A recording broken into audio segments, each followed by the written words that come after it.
وأراقب الرحمن جل جلاله وتقدست أسماؤه وتعالى وأكون للوطن الحبيب مشيدا أنمى إليه. محترم سامعین، بزرگوں اور دوستوں، عزیز بچوں، خواتین اسلام، ہر طرح کی تعریف، توصیف، برائی، حمد و ثنا صرف اور صرف اس وحدہ لا شریک کے لیے لائق اور زیبا ہے، جس خالق کائنات نے ہم تمام بنین و انسانوں کو اس روئے زمین کے اوپر پیدا کیا اور پیدا کر کے یوں ہی بھٹکتے ہوئے بیکار نہیں چھوڑا، بلکہ ہم اور آپ کی رشد و ہدایت کے لیے، ضلالت و گمراہی سے نکال کر صراط مستقیم پر لانے کے لیے ہر دور میں، ہر زمانے میں انبیاء علیہ الصلاۃ و تسلیم کا نزول کرتا رہا۔ درود و سلام کی ڈولیاں نچھاور ہو اللہ کے تمام برگزیدہ پیغمبر پر، خاص کر ہم اور آپ کے آقا جناب محمد الرسول اللہ صلی اللہ علیہ وسلم پر ایک مرتبہ درود پڑھی۔ اللہم صلی علی محمد وعلی آل محمد کما صلیت علی ابراہیم وعلی آل ابراہیم انکا حمید مجید۔ اللہم بارک علی محمد وعلی آل محمد کما بارکت علی ابراہیم وعلی آل ابراہیم انکا حمید مجید۔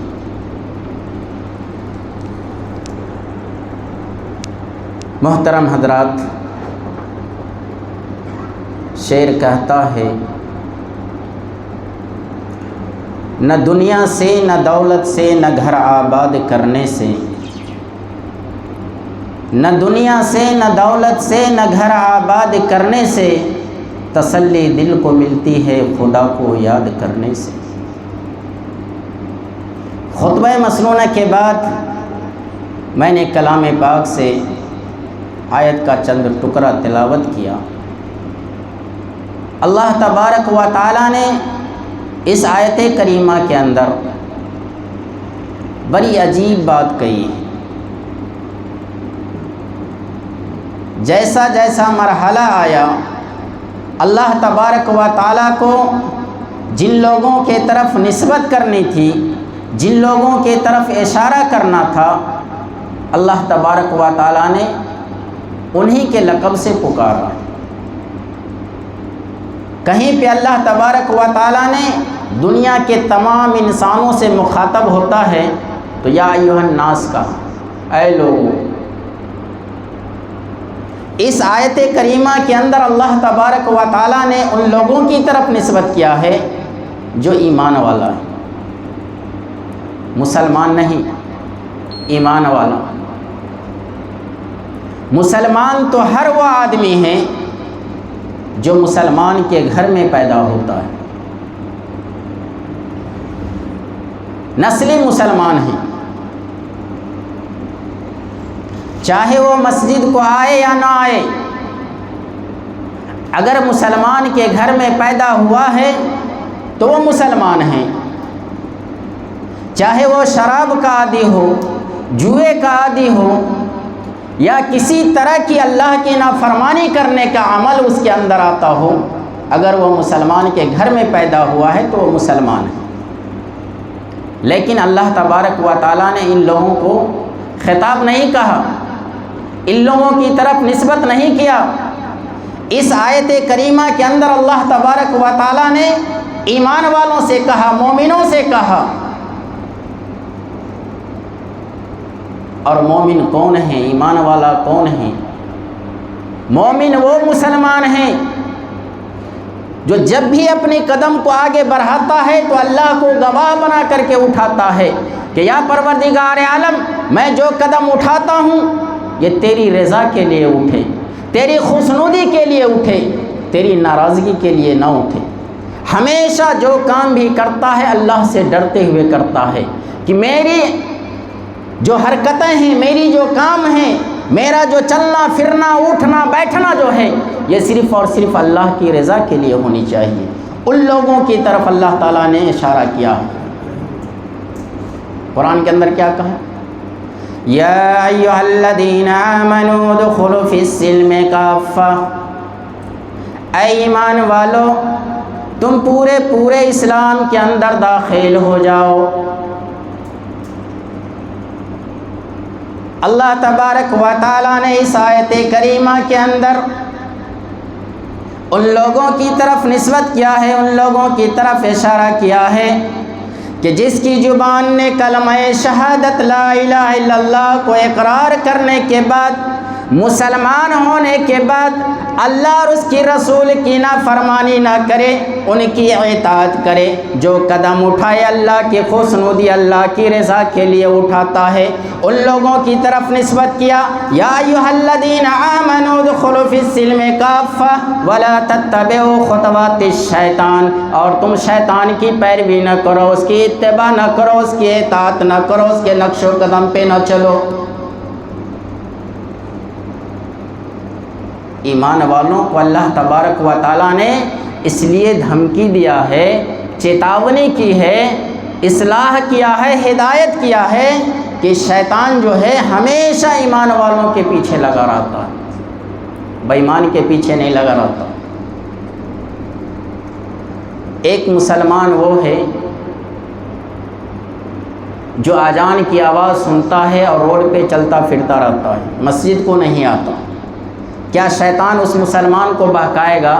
اس کے قریب جائے گا؟ نہیں جائے گا، کرسی لگا کے وہ بیٹھ جائے گا کہ ہمارا کام یہ مسلمان کرتا ہے، ان کے پیچھے لگا رہتا ہے کہ جب وقت ہو گیا، نمازی اللہ سے ڈرنے والے بندہ، اسے یہ بات کی خبر ہوتی ہے کہ اب اذان ہونے والی ہے، مؤذن حی علی الصلاۃ حی علی الفلاح کی صدا لگانے والی ہے، جب وہ مسلمان اپنے گھر کو چھوڑنے کے لیے تیار ہوتا ہے، شیطان اس کے پیچھے لگ جاتا ہے، ہر طرح کی کوششیں کرتا ہے، کبھی گھریلو معاملات میں الجھاتا ہے، کبھی کسی کی بات میں الجھاتا ہے تاکہ اس کی نماز چھوٹ جائے، اس کی جماعت چھوٹ جائے۔ بہت بڑا انعام ملتا ہے شیطان کو جو نماز چھوڑاتا ہے۔ تو اللہ تبارک و تعالیٰ نے ایمان والوں کی طرف نسبت کیا ہے۔ میں آپ کو بتا دوں میرا جو موضوع ہے، جنت کیسے حاصل کریں۔ دنیا کے اندر ہر انسان کی زبان پھسلتی ہے، کوئی ایسا انسان نہیں ہے جس کی زبان نے پھسلا ہے۔ دنیا کے اندر ایک ہی شخصیت ایسی ہے، ایک ہی ذات ایسی ہے جس کی زبان کبھی نہیں پھسلی ہے، جو کچھ وہ کہا ہے یا تو ہو کے رہا ہے یا ہونے والا ہے یا ہوگا۔ وہ ذات کیسی ہے؟ وہ ذات اللہ کے آخری نبی جناب محمد رسول اللہ صلی اللہ علیہ وسلم کی ذات ہے۔ محترم سامعین، آپ لوگوں سے ایک گزارش ہے کہ آج یہ طاق کی رات ہم لوگ اپنے گھروں کو چھوڑ کر کے، اپنے بستروں کو چھوڑ کر کے اس مسجد میں اپنے نیند کو حرام کرنے کے لیے آئے ہیں، تو کچھ نہ کچھ مقصد لے کے آئے ہوں، دل کے اندر کچھ نہ کچھ ارادہ بنا کر کے آئے ہوں گے کہ سال بھر کی یہ رمضان المبارک کا مہینہ، یہ ہمارے درمیان سے گزر جانے کے بعد 11 مہینے انتظار کرنا پڑے گا۔ اگر اللہ نے حیات رکھی ہے تو پھر اگلے رمضان کو ہم پائیں گے، نہیں تو نہیں پائیں گے۔ تو ہم لوگ یہ سوچ کے آئے ہیں کہ طاق کی رات ہے، اللہ تبارک و تعالیٰ نے اس رات کے اندر بندے جو اللہ تعالیٰ سے فریاد کرتا ہے، شکایتیں کرتا ہے، اپنی گناہوں پر ندامت کرتا ہے، اللہ تبارک و تعالیٰ اس بندے کی فریاد کو سنتا ہے۔ اور ہر مسلمان کوئی نیکی کرتا ہے تو اس کا ارادہ ایک ہی ہوتا ہے کہ ہمیں جنت مل جائے، جنت کی طرف رہنی چاہیے۔ جس طرح سے صحابہ کرام کو جنت کی فکر ہوا کرتی تھی، آخرت کی فکر ہوا کرتی تھی، صحابہ کرام کو فکر ہوا کرتی تھی، آج ہم مسلمانوں کو کوئی فکر نہیں۔ وجہ کیا ہے معلوم ہے؟ آج میں آپ کو وہ بات بتاتا ہوں، شاید کسی نے آپ کو بتایا ہو، میرے خیال سے یہ اسلام، یہ مذہب اسلام جو ہے، اللہ تبارک و تعالیٰ نے جو ہمیں عطا کیا ہے، دیا ہے، یہ ہم لوگوں نے محنت کر کے نہیں لیا، یہ وراثت میں ملی ہے اسلام۔ آج جو ہم مسلمان کہتے ہیں کہ ہمارا مذہب اسلام ہے، یہ وراثت میں ملی ہے، باپ دادا کی جاگیر ہے یہ، اس لیے ہم مسلمان اس کی قدر نہیں سمجھتے، اس کی منزلت کو نہیں سمجھتے، اس کی حیثیت کیا ہے ہم مسلمان نہیں سمجھتے۔ ان لوگوں سے جا کے پوچھئے جو کسی بھی چیز کو محنت کر کے حاصل کرتا ہے۔ جو انسان کسی بھی چیز کو محنت کر کے حاصل کرتا ہے، اگر وہ چیز کھو جاتی ہے، نقصان ہو جاتی ہے، کتنا درد اور کتنی تکلیف ہوتی ہے۔ چھوٹا سا مثال لے لیجئے کہ ایک اسکول میں یا ایک مدرسے میں 1 سال ایک بچہ پڑھائی کرتا ہے، جب سالانہ ایگزام ہوتا ہے، جب پورے اسکول میں یا پورے مدرسے میں جب فرسٹ آتا ہے، پورے سال کی اسے رزلٹ ملتی ہے، اسے ایک پرائز دیا جاتا ہے، ایک انعام دیا جاتا ہے، اور وہ انعام مدرسے سے لے کر کے گھر تک جانے میں اگر راستے میں وہ اگر ٹوٹ جائے تو اللہ گواہ ہے، وہ بچہ، وہ اسٹوڈنٹ، وہ ودیارتھی سکون سے کھانا تک نہیں کھائے گا۔ کیوں؟ اس لیے وہ گفٹ اسے پھر 1 سال کے بعد ملنے والی ہے، 1 سال محنت و مشقت کے بعد اسے انعام میں ملا ہے۔ اور ان لوگوں سے جا کر کے پوچھئے جو بازار سے خرید کے لاتا ہے، کسی کو شادی میں، کسی کے برتھ ڈے پارٹی میں گفٹ دیتا ہے، اگر وہ ٹوٹ بھی جائے تو مشکل نہیں ہے۔ کیوں؟ اس لیے کہ وہ دوسرے کا دیا ہوا ہے، پھر ہم دکان سے خرید لیں گے۔ تو سیم وہی چیز ہے، اسلام جو ہے ہمیں وراثت میں ملی ہے، باپ دادے کی جاگیر ہے، اس لیے ہم اس کی حیثیت اور قدر نہیں جانتے۔ اگر آپ کے پاس کوئی فون کر دے، کوئی خاص مہمان فون کر دے کہ بھائی میں آپ کے پاس آنے والا ہوں، فلاں تاریخ کو آپ کے گھر میں موجود رہوں گا، آپ کے یہاں مہمان نوازی ہوگی ہماری، تو آنے سے 2 دن پہلے سے گھر والے کیا کریں گے؟ پوری طرح سے انتظامات کریں گے مہمان کی خاطر کے لیے، کہ تاکہ میں اس طرح سے اس مہمان کی عزت کروں، قدر کروں، ہمارے گھر سے جانے کے بعد ہمارا نام روشن کرے، اپنے دوست میں، اپنے احباب میں، رشتہ دار میں یہ کہے کہ میں فلاں صاحب کے گھر میں گیا تھا، ہماری اتنی قدر ہوئی۔ اگر اسی مہمان کو اگر وہ فون کر کے آتا ہے، آنے کے بعد آپ ایسی ہی نظر انداز کر دیتے ہیں، وہ مہمان آپ کے گھر میں آتا ہے، آنے کے بعد آپ چائے کے لیے پوچھتے ہیں اور کہتے ہیں مجھے یاد نہیں رہا کہ آپ آنے والے تھے، میں تو کوئی انتظام نہیں کر کے رکھا ہوں، کیا گزرے گی اس مہمان کے دل کے اوپر؟ کیا وہ مہمان وہاں سے جائے گا تو اس کی دوست و احباب اگر اس سے پوچھے گا تو کیا کہے گا؟ ہماری بڑی عزت ہوئی ہے۔ وہ آپ کی برائی بیان کرے گا کہ میں نے 1 ہفتہ پہلے فون کیا تھا، پھر بھی انہوں نے نظر انداز کر دیا، ہم سے مانے مطلب نہیں رکھتا ہے، وہ مطلبی دوست ہے، مطلبی یار ہے۔ جب دنیا میں چلنے پھرنے والے انسان کی یہ کیفیت ہے، یہ عالم ہے، تو پھر اس رب ذوالجلال کی قسم جو ہم مسلمانوں کو یہ علاج ہم مسلمانوں کو پہلے سے یہ خبر دے کر کے رکھتا ہے کہ تمہارے درمیان ایک مہمان کو بھیجنے والا ہوں۔ وہ مہمان کیا ہے؟ یہ رمضان المبارک کا مہینہ ہے جو ہم لوگوں کے درمیان میں آیا ہے۔ اگر ہم نے اس رمضان المبارک کے مہینے کو اگر قدر کیا ہے، عزت کیا ہے، تو یہ رمضان المبارک کا مہینہ، اس مہینے کی عبادت، اس مہینے کی بھوک اور پیاس کی شدت کل قیامت کا دن ہوگا، میدان محشر لگے گی، جب ہمارے اور خدا کے درمیان یہ مقابلہ ہوگا، سوال و جواب کا منظر آئے گا، جب اللہ تبارک و تعالی جہنم کی بشارت دے گا، یہ روزہ ہمارے درمیان حائل ہو جائے گا اور فریاد کرے گا کہ پروردگار عالم، میں ان کے بیچ میں آیا تھا، انہوں نے ہماری بڑی قدر کی تھی، بڑی عزت کی تھی، پانی رہتے ہوئے، کھانا رہتے ہوئے انہوں نے تیری رضا کے لیے، تیری خوشنودی کے لیے انہوں نے بھوکا اور پیاسا رہا۔ یا پروردگار عالم، یہ بھوک کی عالم میں، روزے کی حالت میں کھڑا ہونے کی طاقت نہیں تھی، پھر بھی یہ کھڑا ہو کر کے تیری عبادت کیا ہے، راتوں میں جا کر کے انہوں نے نیند کو حرام کر کے تیری عبادت کیا ہے، یہ نماز آپ کے لیے جہنم کا آر بن جائے گا۔ محترم سامعین، یہ رمضان المبارک کا مہینہ اس بار پتہ بھی نہ چلا کب آیا اور کب چلا گیا۔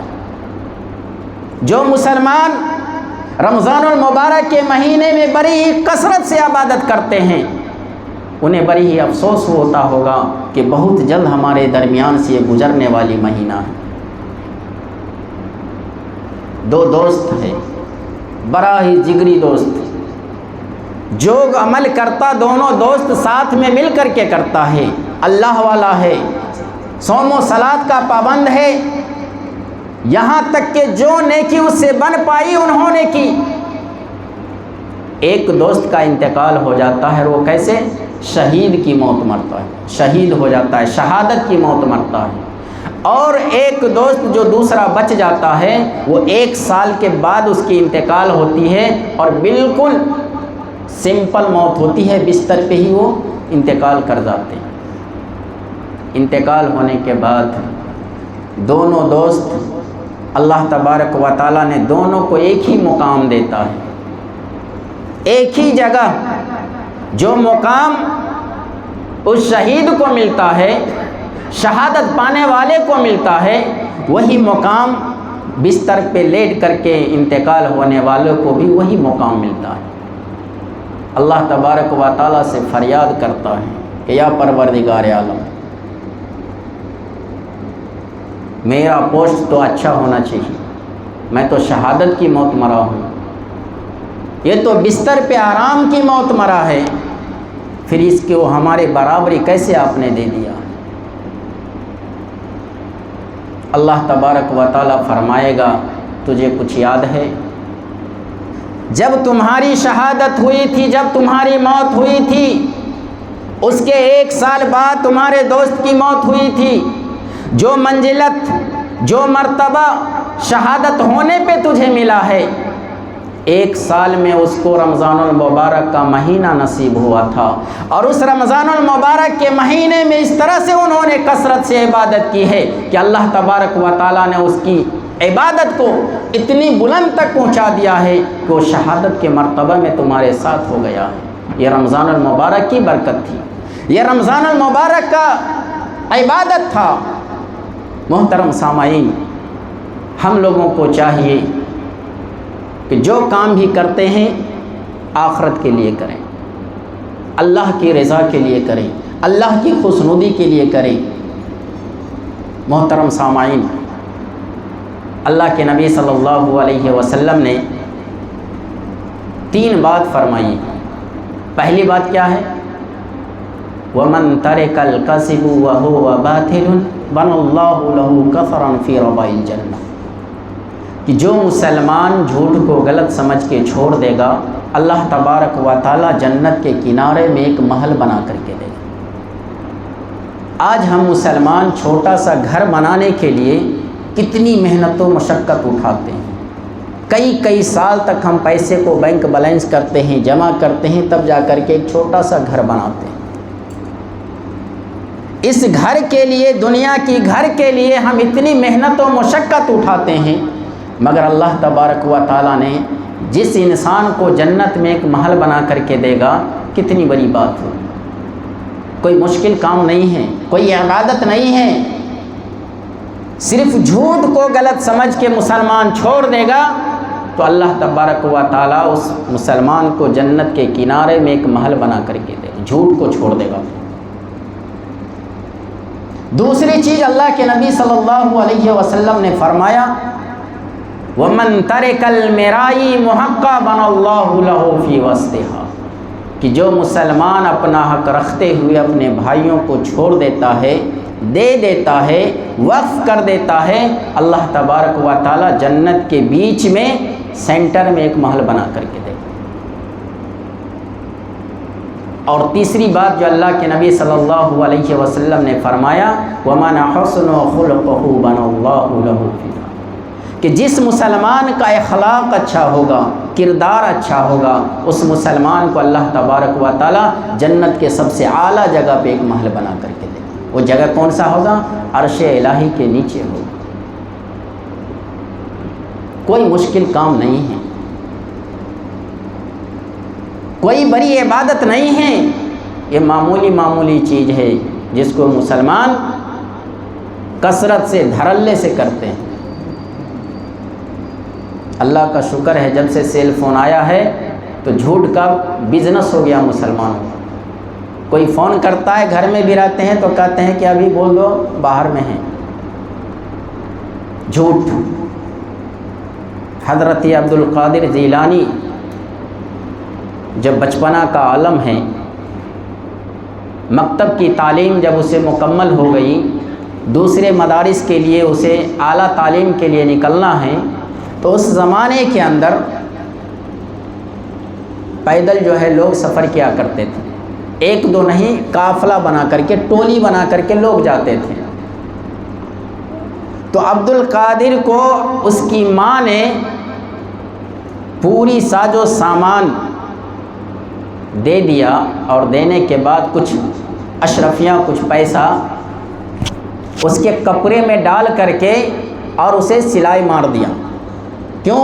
اس لیے کہ راستے میں ڈاکوؤں نے لوٹ لیا کرتا تھا۔ تو سلنے کے بعد اس کی ماں نے اپنے بیٹے سے کہا کہ بیٹا، چند اشرفیاں ہیں جو میں تجھے اس کرتے کے اندر جو ہے ڈال رکھا ہے، ڈاکو کی نظر نہیں پڑے گی، تم وہاں جگہ پہ پہنچنے کے بعد تم اسے نکال کر کے استعمال کرنا۔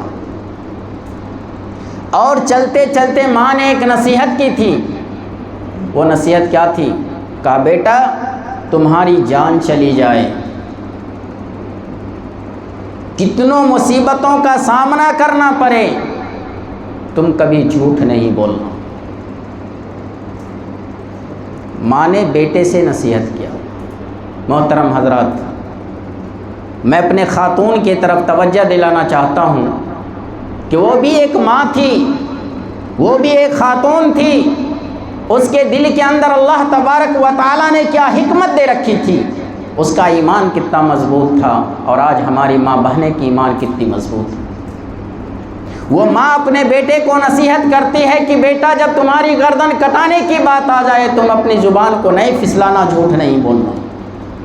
نصیحت کر دی۔ نصیحت کرنے کے بعد اسی قافلے کے ساتھ میں چھوٹا سا معصوم بچہ پڑھائی کے لیے نکل جاتا ہے۔ راستے میں جانے کے بعد ڈاکوؤں نے قافلے کو گھیر لیتا ہے، سب کا سامان لوٹ لیتا ہے۔ لوٹنے کے بعد اس کا ایک سردار ہوتا ہے، سردار کے پاس آیا اور کہا کہ سردار، ہم نے سارے لوگوں کا سامان لوٹ لیا، صرف ایک بچہ باقی ہے۔ کہا بچوں کو پوچھو۔ بچے کے پاس آیا، کہا بیٹا تمہارے پاس بھی کچھ ہے؟ کہاں؟ کہا کیا ہے؟ کہا چند اشرفیاں ہیں۔ کہا کہاں ہیں؟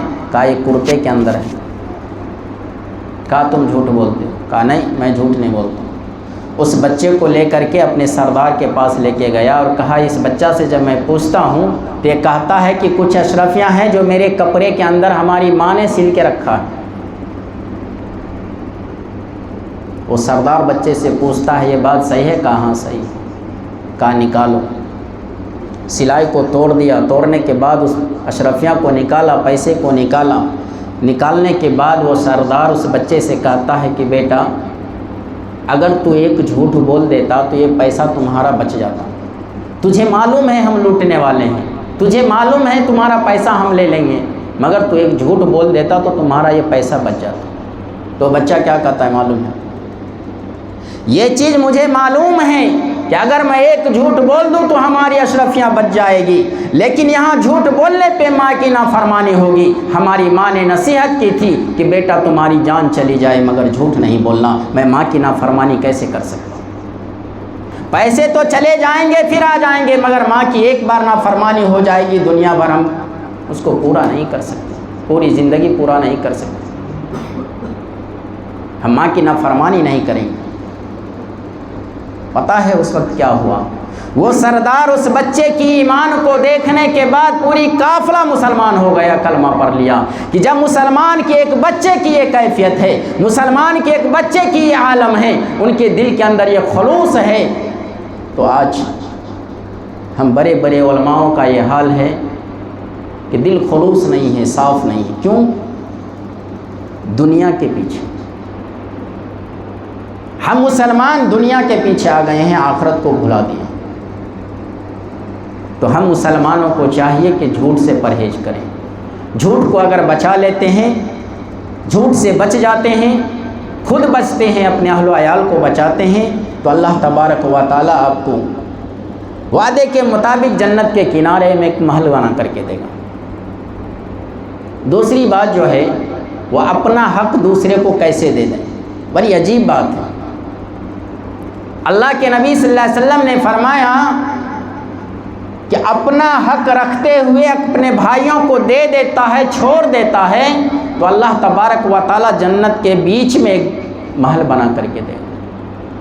بڑی عجیب بات ہے، اپنا حق کیسے دوسروں کو دے دیں۔ اللہ کے نبی صلی اللہ علیہ وسلم کے زمانے میں جو تجارت کرنے کے لیے جو ٹولی بنا کر کے مہمان آیا کرتے تھے، تو اللہ کے نبی صلی اللہ علیہ وسلم صحابہ کے درمیان باری مقرر کر دیا کرتے تھے، اتنے آدمی کا کھانا آپ کے یہاں، اتنے آدمی کا آپ کے یہاں، اتنے آدمی کا آپ کے یہاں، جبکہ کئی دن تک فاقے سے رہا کرتے تھے، راشن پانی نہیں ہوا کرتا تھا۔ ایک مرتبہ کا واقعہ ہے، اللہ کے نبی صلی اللہ علیہ وسلم نے ابو الحسن انطاکی کے پاس یہ خبر بھیجا کہ آپ کے یہاں آج مہمان کی مہمان نوازی ہونے والی ہے۔ ابو الحسن انطاکی اپنے گھر میں آئے اور اپنی بیوی سے مشورہ کیا کہ آج مہمان کی مہمان نوازی اللہ کے نبی صلی اللہ علیہ وسلم نے ہمارے گھر میں رکھا ہے، کچھ کھانے پینے کی چیز ہے؟ اس بات سے ایک چیز پتہ چلتا ہے کہ اگر گھر میں کوئی بات ہو تو اپنی بیوی سے مشورہ کرنا جائز ہے، مشورہ کر سکتے ہیں، بغیر مشورہ کا کام نہیں کر سکتے۔ ہاں، جو کام بغیر مشورہ کا ہے وہ کر لے سکتے ہیں، مگر اکثر تر مشورہ کرنا ضروری ہے۔ تو ابو الحسن انطاکی کی بیوی نے کہا کہ چند روٹی ہے اور تھوڑا سا سالن ہے۔ لوگ کتنے ہیں؟ کہا لوگ تو زیادہ ہیں کھانے والے۔ کہا کہ اگر یہ لوگ صبر سے مل بانٹ کر کے اگر کھا لیں گے تو پوچھ کے آئیے، اس کے بعد دسترخوان لگا دیں گے۔ ابو الحسن انطاکی باہر آئے، مہمانوں سے پوچھا کہ کھانے کے لیے تو کچھ ہے، ہم کو نہیں لگتا کہ سارے لوگ شراب ہو جائیں گے، پیٹ بھر کے کھا لیں گے، مگر میں آپ سے اجازت لینے کے لیے آیا ہوں کہ اگر آپ لوگ مل بانٹ کے کھا لیں گے تو میں دسترخوان لگاؤں۔ تو مہمان نے کہا کہ کوئی بات نہیں، ہم لوگ مل بانٹ کے کھا لیں گے۔ تو ابھی ہمارے گھر میں اگر کوئی مہمان آتا ہے اور مہمان کو جب دسترخوان پہ کھانے کے لیے بیٹھاتے ہیں تو مہمان، ہر جگہ کا مہمان گھر والے کو دسترخوان پہ بیٹھا لیتا ہے کہ بھائی ساتھ میں آپ بھی کھاؤ، میں اکیلے نہیں کھاتا ہوں، ساتھ میں آپ بھی کھائیے۔ تو ابو الحسن نے اپنی بیوی سے نصیحت کیا کہ جب دسترخوان لگ جائے گا، دسترخوان پہ روٹی کو توڑ کے بکھیر دیا گیا، سالن کو پھیلا دیا گیا، اور کہا کہ جب مہمان آمنے سامنے بیٹھ جائیں گے، جب بسم اللہ شروع کریں گے تو تم کیا کرنا؟ روشنی کو بند کر دینا، اندھیرا کر دینا۔ کہا کیوں؟ کہا اس لیے اندھیرا کر دینا کہ میں اندھیرے میں لقمہ نہیں اٹھاؤں گا، میں نہیں کھاؤں گا، مہمان سوچیں گے کہ گھر والے بھی کھا رہے ہیں، میرے حصے کا لقمہ جو ہے مہمان کھا لیں گے۔ شوہر کی نصیحت کے مطابق دسترخوان لگا دیا گیا، روٹی کو بکھیر دیا، سالن کو پھیلا دیا، مہمانوں کو حکم دیا، مہمان آئے، آمنے سامنے بیٹھ گئے دسترخوان پہ، جب بسم اللہ کہا تو وعدے کے مطابق روشنی غائب ہو گئی، اندھیرا ہو گیا۔ اندھیرے میں لوگ کھانا شروع کر دیا۔ 5 منٹ 10 منٹ کے بعد جب اس روشنی کو جلائی گئی، روشنی ہوا، تو ابو الحسن انطاکی دسترخوان پہ جب نظر دوڑاتے ہیں تو دیکھا جس طرح سے روٹی کو میں نے دسترخوان پہ بکھیرا تھا، پھیلایا تھا، ایک بھی روٹی کا ٹکڑا اس دسترخوان سے نہیں اٹھا۔ پریشان ہو گئے، مہمان سے پوچھنے لگے کہ بھائی آپ نے روٹی کیوں نہیں کھایا؟ آپ کے سامنے کا لقمہ اسی پڑا ہوا ہے، کیوں نہیں کھایا ہے؟ تو مہمان نے کہا کہ میرے پیٹ کے اندر اتنی بھوک نہیں کہ میں اگر کھا لوں تو مر جاؤں، نہ کھاؤں تو مر جاؤں گا، اتنی بھوک نہیں ہے کہ میں نہ کھاؤں تو مر جاؤں گا۔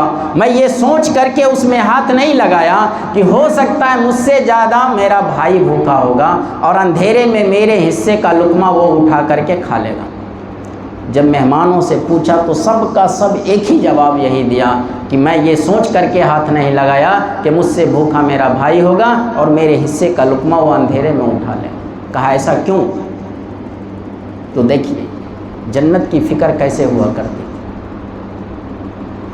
جب ابو الحسن انطاقی نے مہمانوں سے سوال کیا کہ آپ نے ایسا کیوں کیا، یہ آپ کے سامنے آپ کا حصہ ہے، آپ کا حق ہے، مگر آپ نے کیوں نہیں کھایا؟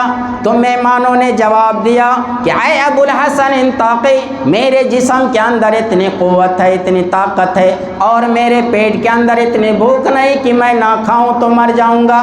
میں نے اللہ کے آخری نبی جناب محمد الرسول اللہ صلی اللہ علیہ وسلم سے سنا تھا وَمَن تَرِكَ الْمِرَاءِ مُحَقَّبًا اللَّهُ لَهُ فِي وَسْطِهَا، کہ جو مسلمان اپنا حق رکھتے ہوئے اپنے بھائیوں کو دے دیتا ہے، چھوڑ دیتا ہے، وقف کر دیتا ہے، اللہ تبارک و تعالیٰ کل قیامت کا دن ہوگا، میدان محشر لگی ہوگی اور اس بندے کو اللہ تعالیٰ اعلان کرے گا کہ جا جنت کے سینٹر میں تمہارے لیے ایک مال بنا کر کے میں نے دے دیا ہے. میں اگر اپنے حصے کا لقمہ کھا لیتا کچھ سال ہماری زندگی میں اضافہ ہو جاتی، مگر میں نے اپنے جنت میں جو اللہ تبارک و تعالیٰ نے محل کا جو وعدہ کیا اس محل سے میں محروم ہو جاتا. اس لیے میں نے دنیا کو ترجیح نہ دے کر کے میں نے آخرت کو ترجیح دیا ہے. یہ اللہ کے نبی صلی اللہ علیہ وسلم کے صحابہ کرام کا یہ عمل ہے. دنیا کو ترجیح نہیں دیا کرتے تھے، آخرت کو ترجیح دیا کرتے تھے. اور تیسری بات جو اللہ کے نبی صلی اللہ علیہ وسلم نے فرمایا وَمَنْ حُسْنُ خُلُقُهُ بَنَى اللَّهُ لَهُ فِي عَالٍ، کہ جس مسلمان کا اخلاق اچھا ہوگا، کردار اچھا ہوگا، اللہ تعالیٰ جنت کے سب سے اعلیٰ جگہ پہ ایک محل بنا کر کے دے. آج ہم مسلمان اپنی غریبانوں میں جھانک کے دیکھیں کہ ہمارے اخلاق کیسا ہے، ہماری کردار کیسا ہے.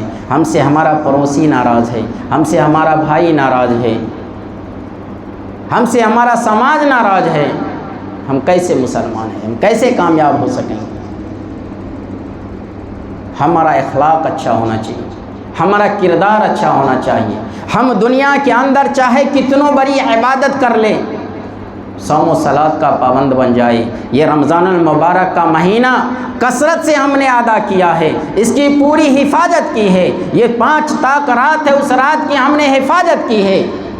آپ جان لیں آپ کے پاس نیکیوں کا پہاڑ کھڑا ہو گیا ہے، مگر آپ سے آپ کا پڑوسی ناراض ہے تو یہ پہاڑ آپ کا بیکار ہو جائے گا، کوئی کام کا نہیں رہے گا. صرف آپ کا پڑوسی آپ سے ناراض ہو گیا. یہ پڑوسی کا معاملہ ہے، اللہ تعالیٰ معاف نہیں کرتا جب تک پڑوسی معاف نہیں کرتا. اس لیے ہم مسلمانوں کو چاہیے کہ اپنے اخلاق کو، اپنے کردار کو اس ڈھانچے میں لانے کی کوشش کریں جس طرح سے اللہ کے نبی صلی اللہ علیہ وسلم کا اخلاق اور کردار تھا. یاد کیجئے اس اللہ کے نبی صلی اللہ علیہ وسلم کے اس زمانے کو جب اللہ کے نبی صلی اللہ علیہ وسلم راستے سے گزرا کرتے تھے تو چھت کے اوپر سے کھڑکی سے کوڑے اس کے بدن پہ ڈال دیا جاتا تھا. پوری دن جو جھاڑو لگانے کے بعد جو کچرا ہوا کرتا تھا اسے جمع کیا جاتا تھا اور اللہ کے نبی صلی اللہ علیہ وسلم جب جاتے تھے اس کے سر پہ گرا دیا جاتا تھا. پورے جسم کو گرد و غبار سے بھر دیا جاتا تھا. ڈیلی کا یہ معمول ہے. ایک وقت ایسا آیا کہ جب اللہ کے نبی صلی اللہ علیہ وسلم راستے سے گزرے تو اس کے بدن پہ پورا کرکٹ نہیں گرا. کھڑے ہو گئے، اس کے بازو میں پوچھا کہ اس گھر میں جو عورت رہتی تھی وہ کہاں ہے؟ معلوم ہوا کہ وہ بیمار ہے. اللہ کے نبی صلی اللہ علیہ وسلم اسے عیادت کرنے کے لیے اوپر گئے. جانے کے بعد دروازے پہ دستک دیے، اندر آنے کی اجازت ہوئی. اندر گئے. جب وہ عورت دیکھتی ہے تو اس کے رونگٹے کھڑے ہو گئے. کہا میں نے اس کو جتنا ستایا ہے، جتنا تنگ کیا ہے، پریشان کیا ہے، آج یہ مجھ سے بدلہ لینے کے لیے آیا. کہا تم کیوں آئے ہو؟ کہا آج ہمارے جسم کے اوپر پورا کٹ نہیں گرنے کی وجہ سے میں نے پوچھا تو کہا کہ بیمار ہے، میں تجھے عیادت کے لیے آیا. بیمار پرسی کے لیے آیا ہوں، دیکھنے کے لیے آیا ہوں کہ تمہاری حالت کیسی ہے۔ یہ اخلاص، اسی وقت وہ عورت اسلام قبول کر لیتی ہے۔ اسلام کی بنیاد جو ہے، اسلام جو پھیلا ہے وہ زبردستی نہیں ہے، اخلاق کی وجہ سے، کردار کی وجہ سے اسلام پھیلا ہے، کوئی زبردستی نہیں۔ ایک مرتبہ اللہ کے نبی صلی اللہ علیہ وسلم راستے سے جا رہے تھے تو دیکھتے ہیں کہ ایک بوڑھی خاتون ہے، بوڑھی عورت ہے، اور اتنی کمزور ہے کہ وہ صحیح سے چل نہیں سکتی، مگر اس کے پاس 2 تھیلے ہیں سامان کا۔ ایک تھیلا یہاں سے وہاں لے جا کر کے چھوڑتی ہے، پھر واپس آتی ہے، پھر دوسرا تھیلا لے کے جاتی ہے، اور راستے میں چلنے پھرنے والے بہت سارے انسان سے ملاقات ہوتی ہے، کسی نے مدد نہیں کیا۔ جب اللہ کے نبی صلی اللہ علیہ وسلم نے دیکھا، دیکھنے کے بعد آئے اور آنے کے بعد کہا کہ اماں لاؤ یہ تھیلا میں تمہاری جگہ تک چھوڑ دیتا ہوں، کہاں جانا ہے؟ آگے آگے وہ بوڑھی خاتون چلتی ہے، پیچھے پیچھے اللہ کے نبی صلی اللہ علیہ وسلم چلتے ہیں۔ اس کے گھر میں گئے، دروازے پہ رکھنے کے بعد جب واپس ہونے لگے تو خاتون پوچھتی ہے کہ بیٹا تمہارا نام کیا ہے؟ تو بڑے اچھے آدمی لگتے ہو، میں نے راستے میں بہت سارے نوجوانوں کو دیکھا، بہت سارے انسانوں کو دیکھا ہوں، مگر کسی نے ہماری مدد نہیں کی، مگر تو بغیر کہے ہوئے ہماری مدد کی ہے، بیٹا تمہارا نام کیا ہے؟ کہا مدد کرنا ہمارا کام ہے، نام پوچھنے سے کیا فائدہ۔ چلنے لگے تو کہا بیٹا کچھ معاوضہ لے لو، ہمارا سامان جو لائے ہو کچھ پیسے لے لو، کچھ مزدوری لے لو۔ تو اللہ کے نبی صلی اللہ علیہ وسلم نے کہا کہ جب تو مجھے بیٹا بھی بولتی ہے اور مزدوری بھی دیتی ہے، بیٹا کسی ماں سے مزدوری نہیں لیتا، میں مزدوری نہیں لے سکتا۔ تو کہا کہ مزدوری نہیں لے سکتا تو ایک میری نصیحت لے لے۔ کہا وہ نصیحت کیا ہے؟ میں لے سکتا ہوں۔ کھڑا کر دیا اور کہا کہ بیٹا محمد نام کا آدمی ہمارے شہر میں ہے، ہمارے گاؤں میں، قصبے میں ہے، جو انسان اس کے قریب جاتا ہے، اس کی نظر میں نظر جب ملتی ہے، اس کے آمنے سامنے دیدار ہوتا ہے، وہ اسی کے طرف ہو جاتا ہے۔ اس کے اندر وہ جادو ہے، وہ کلا ہے کہ جو اس کے پاس جاتا ہے اسی کا ہو جاتا ہے۔ تو میری طرف سے یہ نصیحت ہے کہ تم اس کے قریب تک نہیں جانا۔ جب تجھے معلوم ہو کہ محمد اس راستے سے آ رہا ہے، اس راستے کو چھوڑ دینا ہے۔ تمہیں معلوم ہو کہ اس گاؤں میں محمد رہتا ہے، اس گاؤں کو چھوڑ دینا ہے، اس سے دور ہی رہنا۔ کہا ٹھیک بات۔ پھر جانے لگے۔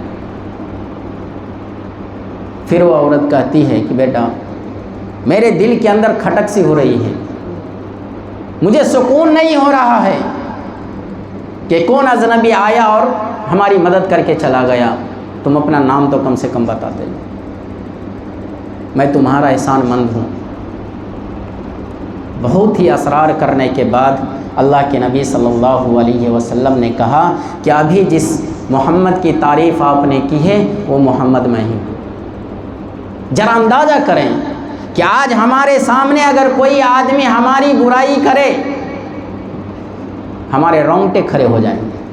میرے سامنے میری برائی کرتا ہے، چاہے وہ اس کے مقابلے میں کمزور ہے، اس سے نہیں لڑ سکتا، نہیں جیت سکتا، طاقت میں، پراپرٹی میں، مال و دولت میں اس سے کمزور ہے، مگر اس کے سامنے اگر کوئی امیر آدمی، طاقتور آدمی اس کی برا بھلا کہے تب بھی اسے برداشت نہیں ہوتا۔ اس کی غیرت اس طرح اس بات کی گارنٹی نہیں لیتا کہ میں خاموش رہوں۔ تو اللہ کے نبی صلی اللہ علیہ وسلم نے کہا کہ جس محمد کا تو نے تذکرہ کیا ہے وہ محمد میں ہوں۔ اب اس خاتون کی، اس عورت کی پیروں تلے زمین نکل گئی کہ اسی کے سامنے میں اس کی برائی بیان کرتا ہوں اور یہ بالکل خاموشی سے چپ چاپ سن رہا ہے۔ واقعی تمہارے اندر جادو ہے۔ اللہ کے نبی صلی اللہ علیہ وسلم نے اس خاتون کو اسی وقت اسلام قبول کروایا۔ وہ خاتون اسلام قبول کر لیا، جبکہ اتنی نفرت تھی، صرف ایک بات کی وجہ سے اسلام کو قبول کر لیا، خاموشی اختیار کرنے سے۔ کتنی بڑی حکمت ہے اللہ کے نبی صلی اللہ علیہ وسلم۔ آج ہم مسلمان چند پیسوں کے لیے، چند دولت کے لیے، چند عہدوں کے لیے، چند شہرت کے لیے آج ہم مسلمان اپنی ایمان کو بیچ دیتے ہیں، ایمان کا سودا کر دیتے ہیں۔ یہ نہیں سمجھتے کہ اسلام کی ایمان کی کیا قدر ہے، ایمان کی کیا حیثیت ہے، ہم مسلمان اس چیز کو نہیں جانتے، اسی لیے نہیں جانتے کہ یہ چیز ہمیں وراثت میں ملی ہے، اس کی قدر اور حیثیت ہم مسلمان نہیں جانتے۔ شعر کہتا ہے لوگ یہاں بک جاتے ہیں، بھگوت گیتا قرآن یہاں بک جاتا ہے، لوگ یہاں بک جاتے ہیں، بھگوت گیتا قرآن یہاں بک جاتا ہے، سلور کے کھنکتے سکے پر ایمان یہاں بک جاتا ہے۔ ذرا اندازہ کریں کہ آج ہم مسلمانوں کا ایمان کیسا ہے، چند پیسوں کے بدلے ہم اپنی ایمان کو بیچ دیتے ہیں۔ جہاں پہ انصاف کی بات ہوتی ہے، پیسے کی لالچ میں، رشتہ داری کی لالچ میں، بھائی چارگی کی لالچ میں آ کر کے ہم غلط فیصلہ سنا دیتے ہیں، جو فیصلہ جس کے حق میں ہونا تھا اس کے حق میں نہیں کر کے دوسرے کے حق میں کر دیتے ہیں۔ یہ کیسی انصاف؟ انصاف تو کرتے تھے حضرت عمر بن خطاب رضی اللہ تعالیٰ عنہ، ذلیل القدر صحابی ہیں، ایک یہودی اور ایک مسلمان کو جھگڑا ہوا آپس میں تلوار کے لیے، تو اللہ کے نبی صلی اللہ علیہ وسلم کے پاس یہ مقدمہ آیا۔ آنے کے بعد اللہ کے نبی صلی اللہ علیہ وسلم نے دونوں طرف کا بات سننے کے بعد یہودی کے حق میں فیصلہ سنا دیا کہ یہ تلوار تمہاری ہے۔ اب یہ جو مسلمان تھا، جو اپنے آپ کو مسلمان کہتا تھا، اس کو اس بات پر اعتماد نہیں ہوا، اللہ کے نبی صلی اللہ علیہ وسلم کے فیصلے کو انکار کر دیا، اور وہ کہا کہ امیر المومنین، اس وقت اللہ کے حضرت عمر فاروق جو ہے خلیفہ نہیں تھے، کہا کہ عمر ذلیل القدر صحابی ہیں، بڑا ہی تیور والے ہیں، چلتے ہیں اس کے پاس جاتے ہیں، ہو سکتا ہے مسلمان سمجھ کے ہمارے حق میں فیصلہ کر دیں۔ دونوں آدمی حضرت عمر ابن خطاب رضی اللہ تعالیٰ عنہ کے پاس آئے، اور آنے کے بعد وہ مسلمان جو تھا وہ اپنی فریاد کو رکھا، کہا کہ یہ تلوار کے لیے جھگڑا ہے، میں کہتا ہوں میری ہے اور یہ کہتا ہے میری ہے، اس لیے میں آپ کے پاس آیا ہوں، آپ اس کے بارے میں فیصلہ کر دیں کہ یہ تلوار کس کی ہونی چاہیے۔ جب وہ کچھ بولنے والے تھے، یہودی کی زبان سے یہ بات نکل گئی کہ اے عمر بن خطاب رضی اللہ تعالیٰ عنہ، یہ مقدمہ اللہ کے آخری نبی جناب محمد الرسول اللہ صلی اللہ علیہ وسلم کی دربار خلافت سے ہو چکی ہے۔ کہا کس کے حق میں فیصلہ دیا ہے؟ کہا میرے حق میں فیصلہ دیا ہے۔ پھر اس مسلمان سے پوچھا پھر تم کیوں آئے ہو؟ کہا مجھے اعتماد نہیں ہوا ہے، میں سمجھا ہوں آپ اس سے اچھا بہتر فیصلہ کریں گے۔ کہا اچھی بات ہے، بیٹھو۔ بیٹھا دیے، اندر گئے۔ اس کو سمجھ میں آیا کہ کچھ رجسٹر، کچھ فائل لے کر کے آئیں گے فیصلہ سنانے کے لیے۔ حضرت عمر اندر گئے، اندر سے تلوار نکال کے لائے اور اس مسلمان کی گردن کو مار دیا، گردن کو سر جسم سے الگ کر دیا۔ الگ کرنے کے بعد اب تو افراتفری کا ماحول بن گیا، اور وہ جو مسلمان تھا وہ منافق تھا، مسلمان نہیں تھا، وہ منافق تھا۔ جو مسلمان ہوتا وہ اللہ کے نبی صلی اللہ علیہ وسلم کی بات کو نہیں کاٹتا۔ ان کی جتنی ٹیم تھی، جتنی گروہ تھی، سب اللہ کے نبی صلی اللہ علیہ وسلم کے پاس پہنچ گیا اور کہنے لگا کہ اے اللہ کے نبی صلی اللہ علیہ وسلم، آپ نے جس کو برا بنا کر کے رکھا ہے، امیر حضرت عمر بن خطاب رضی اللہ تعالیٰ عنہ کے بارے میں کہا کہ آپ نے جس سے برا بنا کر کے رکھا ہے، برا ہی اسے لاڈ و پیار کرتے ہیں، دیکھو آج ایک مسلمان کو گردن مار دیا۔ کہا ایسا کیا؟ کہا بلا کر کے لاؤ۔ حضرت عمر خطاب رضی اللہ تعالیٰ عنہ کو بلا کے لایا۔ اللہ کے نبی نے پوچھا کہ عمر میں کیا سنتا ہوں؟ کہا صحیح سنتے ہیں آپ۔ کہا تم نے گردن کیوں ماری؟ تو حضرت عمر بن خطاب رضی اللہ تعالیٰ عنہ نے کہا کہ جو ہمارے نبی کو بات نہیں مانتا وہ مسلمان قطعی نہیں ہو سکتا۔ میں نے کسی مسلمان کو نہیں مارا، جو ہمارے نبی کی بات پر لبیک نہیں کہتا وہ مسلمان ہو ہی نہیں سکتا ہے۔ میں نے ایک منافق کی گردن ماری ہے، مسلمان کو نہیں مارا۔ ایمان ہم لوگوں کو کیسا رہنا چاہیے؟ ہمیشہ اس طرح سے مضبوط رہنی چاہیے کہ کسی بھی مصیبت میں ہم سامنا کریں تو ہمارا ایمان ڈگمگانا نہیں چاہیے، اور ہمیشہ ہر دکھ میں، سکھ میں، پریشانی میں، مصیبت میں ہمیشہ اللہ کا شکر ادا کرتے رہیے۔ اللہ تعالیٰ بندے کے ساتھ جو کرتا ہے وہ اچھا کرتا ہے، جو کرے گا وہ بھی اچھا کرے گا، جو ہو گیا وہ بھی اچھا ہوا۔ اس بات کو آپ جان لیں۔ ہمارے ساتھ جتنی بھی مصیبت کی پہاڑ کھڑی ہوتی ہے، آپ اس بات کو یاد رکھیں کہ ہمارے حق میں وہ اچھا ہوتا ہے۔ اس مصیبت کے بعد اللہ تبارک و تعالی ہمیں اس سے اچھا اور اس سے بڑھیا بدلہ دینے والا ہے۔ اور ہمیشہ اللہ پر لو لگا کے رکھیں۔ ایک مرتبہ اللہ کے نبی صلی اللہ علیہ وسلم جھاڑ کے نیچے لیٹے ہوئے تھے، آنکھ لگ گئی۔ ایک یہودی آتا ہے اور اپنے میان سے تلوار کو نکالتا ہے اور کہا کہ اچھا موقع ہے، میں اس کی گردن مار دوں۔ اللہ جسے رکھے اسے کون چکھے، وہ تو عز من تشاء و تو ذل من تشاء۔ اللہ جسے بلندی دینا چاہے دنیا پوری طاقت مل کر کے اسے پست نہیں کر سکتا، اور جسے پست کرنا چاہے پوری دنیا مل کے اسے بلندی تک نہیں پہنچا سکتا۔ جب میان سے تلوار کو نکالا، اللہ کے نبی صلی اللہ علیہ وسلم کی آنکھ کھل گئی، اٹھ کے کھڑے ہو گئے۔ یہودی کہتا ہے کہ محمد اب تو بتا میرے ہاتھ سے تجھے کون بچائے۔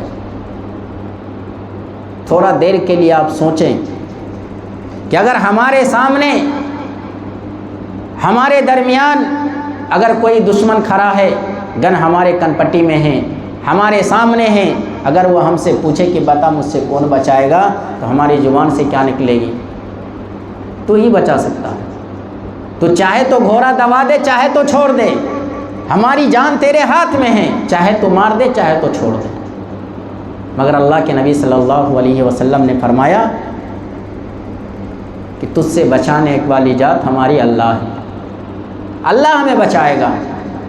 جب اتنا سننا تھا تو اللہ تبارک و تعالیٰ نے اس یہودی کے جسم کے اندر اس طرح سے کپکپی طاری کر دی، اس طرح سے کانپنے لگے کہ اس کے ہاتھ سے تلوار زمین پر گر گئی۔ اللہ کے نبی نے اٹھایا اور کہا اب تو بتا میرے ہاتھ سے تجھے کون بچائے گا؟ تو کہا تو ہی بچا سکتا۔ کیوں؟ وہ یہودی تھا، اللہ پہ بھروسہ نہیں تھا۔ کہا جا تجھے معاف کیا۔ اسی وقت وہ اسلام کو قبول کر لیا۔ اگر معاف نہیں کرتے، بدلہ لیتے تو اسلام نہیں قبول ہوتی۔ تو ہم مسلمانوں کو چاہیے کہ اپنے اخلاق کو اچھا رکھیں، اپنی کردار کو اچھا رکھیں۔ اللہ کے نبی صلی اللہ علیہ وسلم کے صحابہ کرام نے کس طرح سے جنت کی فکر کیا کرتے تھے۔ آج میں خاتون کے متعلق سے ایک بات عرض کرنا چاہتا ہوں۔ میری ماں بہنوں سے گزارش ہے کہ اگر وہ اپنے آپ میں مگن ہیں یا بات چیت میں مصروف ہیں تو ذرا توجہ دیں کہ آج ہر گھر کی عورتوں کا یہ حال ہے، تھوڑی سی پریشانی ہوتی ہے تو پتہ چلتا ہے کہ آسمان کو اپنے سر پہ لے کے گھومتی رہتی ہے، بے صبری کا انتہا ہو جاتی ہے، صبر کرنا نہیں جانتی۔ صبر کرنے میں اللہ تبارک و تعالیٰ نے کتنی بڑی طاقت اور کتنی بڑی پاور رکھی ہے۔ ایک مرتبہ اللہ کے نبی صلی اللہ علیہ وسلم صحابہ کے درمیان بیٹھے تھے اور صحابہ سے کہا کہ اے میرے ساتھی، میں تجھے جنتی عورت نہ دکھاؤں؟ تو ہر آدمی کی چاہت ہوتی ہے کہ میں دیکھوں۔ تو صحابہ نے کہا کہ اللہ کے نبی صلی اللہ علیہ وسلم میں دیکھنا چاہتا ہوں کہ کون ایسی خاتون ہیں جو چلتی پھرتی دنیا میں اللہ تعالیٰ نے جنت کی بشارت دے دی ہے، آخر کون سا ایسا عمل کیا؟ تو اللہ کے نبی صلی اللہ علیہ وسلم نے کہا کہ ابھی جو خاتون گزری ہے وہ جنتی ہے۔ کہا اس کا عمل کیا ہے؟ کہا اس کو مرگی کا دورہ آتا تھا، یہ ایک بیماری ہے، مرگی کا دورہ پڑتا ہے۔ جب یہ بازار میں ہوتی ہے، راستے پہ ہوتی ہے، کہیں بھی ہوتی ہے، جب اس کے اوپر وہ بیماری آتی ہے تو یہ پریشان ہو جاتی ہے، یہ گر جاتی ہے، اپنے آپ میں نہیں رہتی۔ تو یہ خاتون میرے پاس ایک وقت آئی تھی اور کہا کہ اللہ کے نبی صلی اللہ علیہ وسلم آپ اللہ تعالیٰ سے دعا کر دیجئے کہ یہ بیماری ہمارے جسم سے ختم ہو جائے۔ تو اللہ کے نبی صلی اللہ علیہ وسلم نے کہا کہ اگر یہ بیماری ختم ہو جائے گی، میں دعا کر دوں گا بیماری ختم ہو جائے گی، بیماری ختم ہونے کے بعد تمہاری زندگی ہمیشہ کے لیے باقی ہو جائے گی؟ کہا نہیں، پھر تو مرنا ہی ہے۔ تو کہا جب مرنا ہی ہے تو پھر اس پہ صبر کر لے، اس کا اجر اللہ تعالیٰ تجھے اچھا دے گا۔ تو کہا کہ چلیے میں صبر کر لیتی ہوں، لیکن ایک التجا ہے، آپ اللہ سے دعا کریں کہ جب بھی میرے اوپر یہ بیماری آئے گی تو میں برہنہ نہ ہوں، بے پردگی کا عالم ہمارے اندر نہ ہو۔ تو اللہ کے نبی صلی اللہ علیہ وسلم نے اللہ تعالیٰ سے دعا کیا، تو ایک صبر کرنے والی عورت کو اللہ تعالیٰ نے چلتی پھرتی دنیا میں جنت کی بشارت دی۔ عورت کی ایمان کیسی مضبوط ہوا کرتی ہے۔ ایک مرتبہ اللہ کے نبی صلی اللہ علیہ وسلم کے پاس کہیں سے کچھ کھانے پینے کی چیز آئی تحفے میں، ہدیے میں۔ اللہ کے نبی صلی اللہ علیہ وسلم کھا چکے تھے، تھیلی ابو ہریرہ کو دیا اور کہا ابو ہریرہ فنا گھر میں بیوہ عورت ہے، چھوٹے چھوٹے معصوم بچے ہیں، یہ تھیلی لو اور اس بیوہ عورت کو جا کر کے دے دو۔ حضرت ابو ہریرہ آئے، آنے کے بعد دروازے پہ دستک دیا، کہا کون؟ کہا ابو ہریرہ۔ کہا کیا بات ہے؟ کہا اللہ کے نبی صلی اللہ علیہ وسلم نے آپ کے لیے کھانا بھیجے۔ کہا ہمارے بچے تو کھا کر کے سو گئے، ہم لوگ بھی کھانا کھا لیے، واپس لے جاؤ۔ تو ابو ہریرہ نے کہا کہ اس کھانے کو آپ رکھ لو، کل جب تمہارے بچے نیند سے بیدار ہوں گے تو کل صبح اپنے بچے کو یہ کھانا کھلانا۔ تو خاتون کہتی ہے ابو ہریرہ کیا تم اس بچے کی ضمانت لیتے ہو، گارنٹی لیتے ہو کہ ہمارا بچہ کل صحیح سلامت نیند سے بیدار ہو جائے گا؟ تو کہا یہ میں نہیں لے سکتا۔ تو کہا کہ جاؤ اللہ کے نبی صلی اللہ علیہ وسلم سے پوچھ کے آؤ کہ اللہ کے نبی صلی اللہ علیہ وسلم ہمارے بچے کی کل صبح جاگنے کی گارنٹی لیتے ہیں تو اس میں کھانے کو رکھنے کے لیے تیار ہوں۔ اللہ کے نبی صلی اللہ علیہ وسلم کے پاس آئے اور کہا کہ اللہ کے نبی صلی اللہ علیہ وسلم ایسی ایسی بات وہ خاتون نے کہا ہے، آپ کو گارنٹی لینے کے لیے کہا ہے۔ تو اللہ کے نبی صلی اللہ علیہ وسلم نے کہا کہ میں گارنٹی نہیں لے سکتا، اس لیے مجھے معلوم نہیں ہے۔ آج جو لوگ کہتے ہیں کہ اللہ کے نبی صلی اللہ علیہ وسلم عالم الغیب ہے، غیب کی بات کو جانتے ہیں، آنے والی بات کو جانتے ہیں، اگلے پچھلی ساری بات کو جانتے ہیں، تو یہ پتہ ہونا چاہیے تھا کہ کل اس کا بچہ صحیح سلامت اٹھے گا، اس کی بچے کی رات میں موت نہیں ہوگی۔ لیکن اللہ کے نبی صلی اللہ علیہ وسلم نے کہا کہ میں اس بچے کی ضمانت نہیں لیتا ہوں، گارنٹی نہیں لیتا ہوں کہ کل صبح سویرے صحیح سے نیند اس کی کھلے گی یا نہیں کھلے گی۔ ایک خاتون کو اللہ پر کتنا توکل ہے، کتنا بھروسہ ہے۔ محترم سامعین، ہم خاتون کو چاہیے کہ ہمیشہ چاہے پریشانی میں ہو، مصیبت میں ہو، دکھ میں ہو، تکلیف میں ہو، ہمیشہ صبر سے کام لیں۔ اور صبر کیسا ہونا چاہیے؟ پوری چیز ہے، کھانے پینے کی چیز کمی نہیں ہے، ہر عیش و آرام کی چیز گھر میں ہے، اگر ایک چیز کوئی کم پڑ گئی تو پوری دن بیکار ہو جاتا۔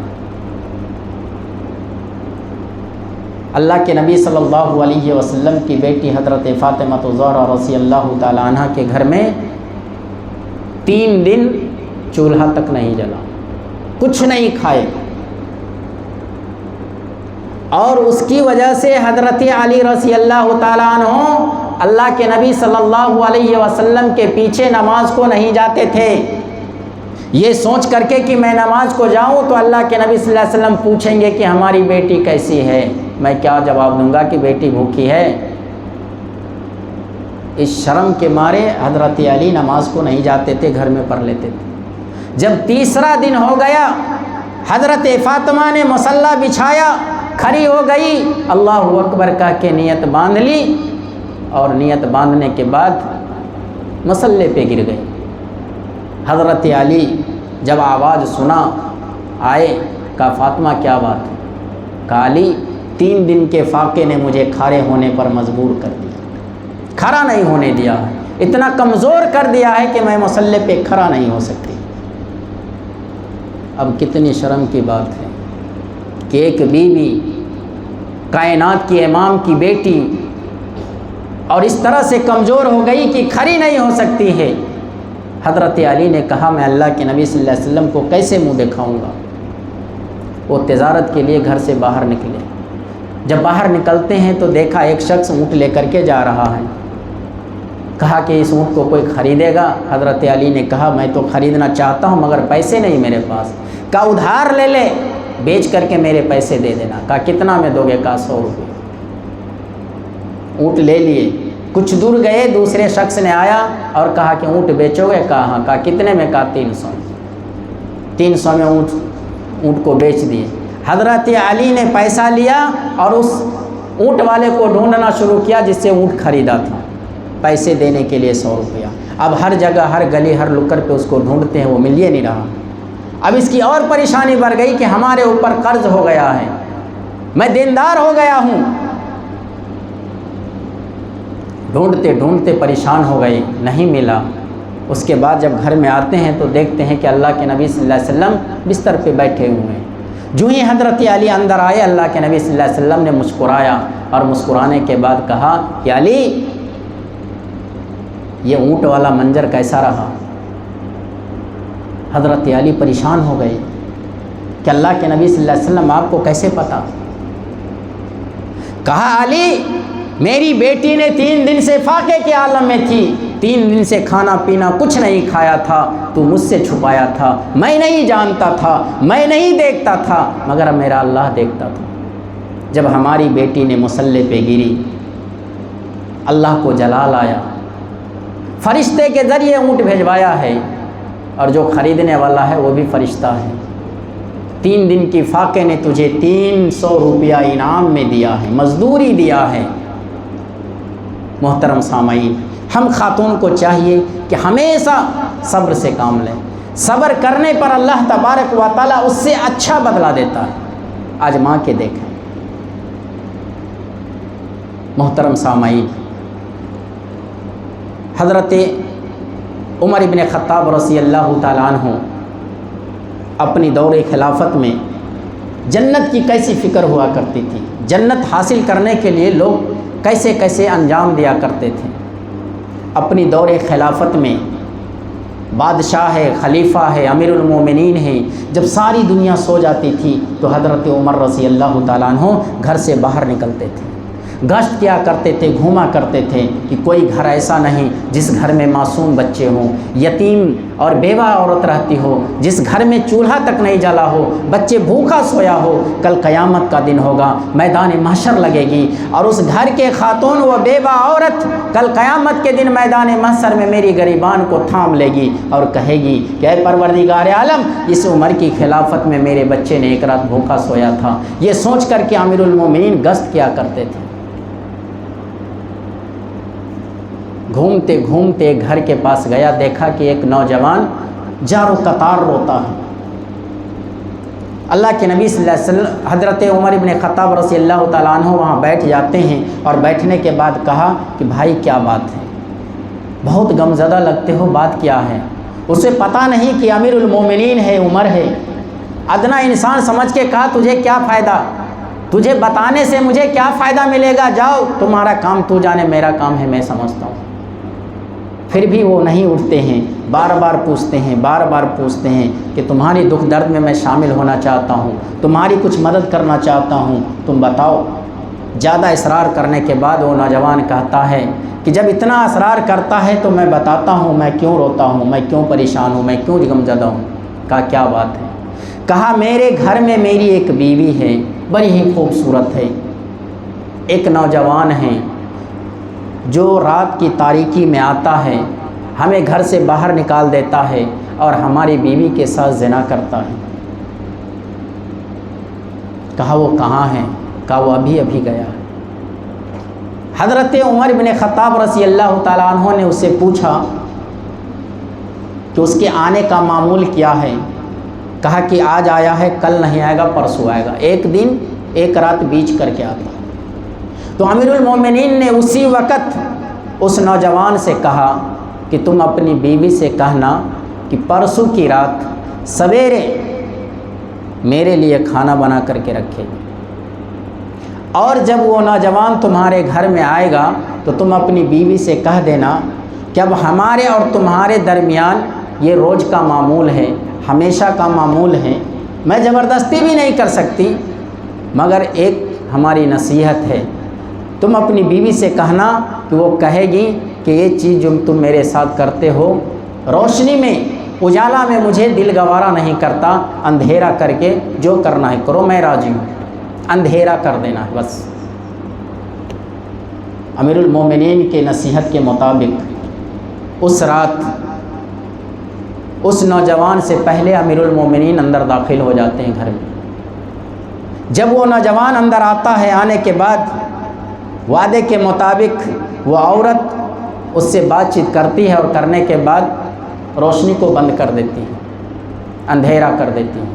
جو ہی اندھیرا ہوا، امیر المومنین سر کے بال کو پکڑ لیا، پکڑنے کے بعد دیکھا بال بڑا بڑا ہے۔ اب اسے ڈر ہونے لگا کہ عورت کا بال تو نہیں ہے، تو امیر المومنین نے اس بال کو زور سے پکڑ کے دبوچا۔ جب اسے درد ہوا تو اس کی زبان سے آواز نکلی کہ تم بال کو اس طرح سے کیوں کھینچتے ہو؟ جو ہی اس کی زبان سے جب الفاظ نکلی تو کہا یہی مرد ہے۔ عمر ابن خطاب رضی اللہ تعالیٰ عنہ نے تلوار نکالا اور گردن مار دی۔ گردن مارنے کے بعد زمین پہ گرے، روشنی جلائی، جلانے کے بعد اس کے چہرے کو دیکھا، اور دیکھنے کے بعد آسمان کی طرف نظر کو اٹھایا اور کہا الحمدللہ، اللہ تیرا شکر ہے، اور کہا کہ تم دسترخوان لگاؤ، میں کھانا کھانا چاہتا ہوں۔ دسترخوان لگایا، اس لاش کے سامنے امیر المومنین نے کھانا کھایا، اور کھانا کھانے کے بعد جب چلنے لگے تو نوجوان اسے پکڑ لیا اور کہا کہ اس سے جتنا پریشان میں پہلے تھا اس سے زیادہ تو اب ہو گیا ہوں۔ جب امیر المومنین کو پتہ چلے گا کہ ہمارے گھر میں خون ہو گیا ہے، مرڈر ہو گیا ہے، پھر ہماری خیر نہیں۔ کہا کچھ نہیں ہوگا، اس کا ٹھکانہ لگا دو۔ کہا چلو کوئی بات نہیں۔ کہا آپ سے 3 سوال ہیں۔ کہا سوال کیا ہے؟ کہا جب کوئی مسلمان کو جب موت کی خبر ملتی ہے تو انا للہ و انا الیہ راجعون پڑھتا ہے، آپ نے الحمدللہ پڑھا ہے۔ کہا آپ نے خون سے پورے گھر میں جو ہے خون ٹپک رہا ہے، لاش سامنے پڑا ہوا ہے، پھر آپ نے اس کے سامنے کھانا کھایا ہے، بات کیا؟ ہم کو اس کا جواب چاہیے۔ یہ امیر المومنین عمر ابن خطاب رضی اللہ تعالیٰ عنہ بیان کرتے ہیں، جب وہ نوجوان امیر المومنین عمر ابن خطاب رضی اللہ تعالیٰ عنہ سے سوال کرتے ہیں کہ جب آپ نے اس لاش کو دیکھا، اس جنازے کو دیکھا ہے، تو آپ نے الحمدللہ کیوں کہا؟ امیر المومنین نے کہا کیا ہے میرے بھائی، جب تو نے اپنی معذرت، تو نے اپنی دکھرا جب مجھے سنایا تھا تو میرے دل کو یہ گوارا نہیں ہوا، میں اس طرح سے اپنی زلال میں آ گیا کہ میں سوچنے پر مجبور ہو گیا کہ ہماری دور خلافت میں، ہمارے حکمرانے میں کون ایسا گھر ہے جس گھر کے نوجوان کو اتنی جرأت ہو گئی، اتنی کیفیت ہو گئی، اتنی ہمت ہو گئی۔ جب میں نے اندھیرا کرنے کے لیے کہا تو ہماری کیفیت یہ تھی کہ میں اس لیے اندھیرا کرنے کا حکم دیا کہ ہو سکتا ہے یہ ظلم کرنے والا ہمارا بیٹا ہوگا، ہمارے رشتہ دار ہوگا، ہمارا بھتیجا ہوگا، ہمارے خاندان کا کنبے کا ہوگا۔ جب روشنی رہے گی، ہمارے رشتہ دار رہے گا، جب آمنا سامنا ہوگا رشتہ داری کی محبت میں، بیٹے باپ کی محبت میں، چچا بھتیجا کی محبت میں اسے معاف کر دوں، چھوڑ دوں، میں انصاف نہیں کر سکتا۔